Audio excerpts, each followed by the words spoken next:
अब चलते हैं सेकंड क्वेश्चन में। सेकंड क्वेश्चन में क्या दे रखा है, a child sitting at the centre of A rotating stool has his arms stretched. If he fold his arms, his angular speed about the axis of rotation decrease, increase, remain unchanged, may increase or decrease। तो देखो मान लो भाई ये दे रखा है हमें stool, ये stool दे दिया तो भाई इस पर अपना कोई सब्सक्राइबर बैठा है, हमारे भाई लोग इस पर कोई बैठा है, ये ऐसे बैठ गया और अपने हाथों को इसने फैला रखा है तो अब ये स्टूल घूम रहा है यहाँ पे नीचे से, ये स्टूल घूम रहा है कैसे भी, तो ये भी घूमेगा, सीधी सी बात है। तो अब जब इसने हाथ खोल रखे हैं तो जो ये घूमने की वो रेडियस हो जाएगा, वो इसके हाथ एक हाथ हो जाएगा, है ना। तो अभी मान लो अगर हम एंगुलर कंजर्व कर दें, एंगुलर मोमेंटम कंजर्व कर दें, मतलब मोमेंटम कंजर्व करना हमें आता तो है, P final is equal to P initial, ये करते थे। लेकिन अभी जैसे रोटेशन में, ओहो यार रोटेशन, ये पता नहीं है ब्लर की अलग ही दिक्कत है, एक मिनट, थोड़ा सा इसको ब्राइटनेस बढ़ा लेते हैं, अब ठीक है, ओके। तो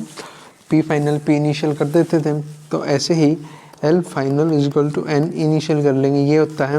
एंगुलर मोमेंटम, एंगुलर मोमेंटम, और इसको कहेंगे सिर्फ मोमेंटम। एंगुलर मोमेंटम का फॉर्मूला क्या होता है, दो फॉर्मूले से कर सकते हैं हम, एक तो आई ओमेगा या फिर कह लो R परपेंडिकुलर वाला, और इसके साथ ही R cross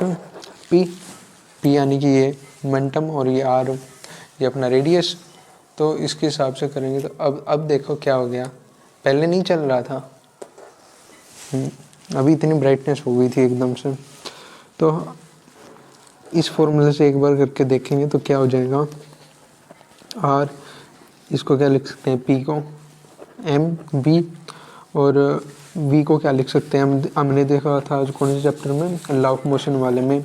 Ma is equal to जब घूमता है कोई भी चीज़ तो इस पर सूडो फोर्स लगती है इस साइड से, वो क्या होता है MW स्क्वायर R, यानी मतलब ओमेगा स्क्वायर R, मैं W ही बोल देता हूँ इसको,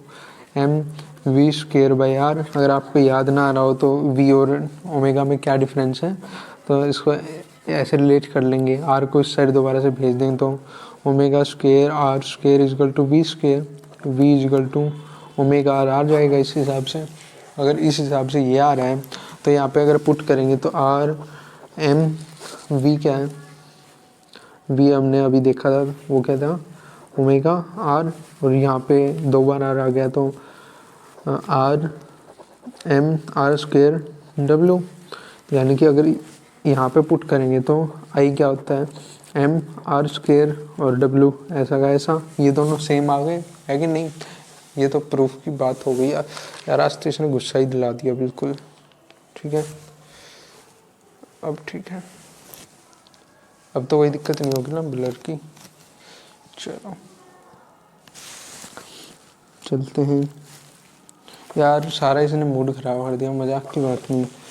अब इसमें पुट करेंगे तो RL फाइनल यानी कि R square M omega is equal to R square M omega, R से गया R, तो जब स्टार्टिंग में था, स्टार्टिंग वाले को अगर मान लें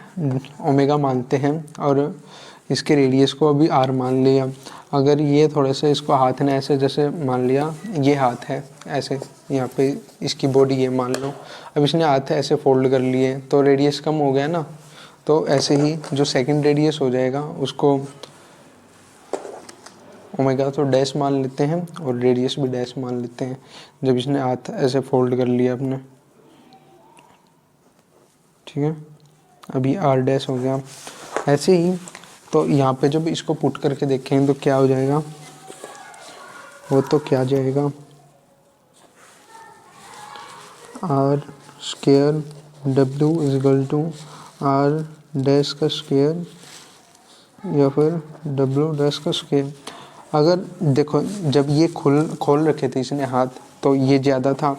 है ना, लेकिन अब इसने कम कर रखे हैं, हाथ अपने बंद कर लिए तो ये वाला आर कम हो जाएगा। अगर इन दोनों को सेम रखना है तो इस हिसाब से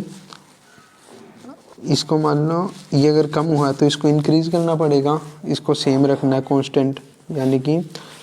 आर स्क्वायर डब्ल्यू कांस्टेंट रखने के लिए अगर ये डिक्रीज हुआ है तो इसको इंक्रीज करना पड़ेगा, सीधी सी बात है। तो आंसर देख लेते हैं। ऐसा क्वेश्चन हमने शायद पहले भी किया था, क्वेश्चन नहीं था वो, फॉर्मूला ही मैंने वो करवाया था। सेकंड का क्या है, इस एंगुलर स्पीड क्या हो जाएगी, इंक्रीज सेक्शन ए का 2 का 1 आ गया। अब सेक्शन बी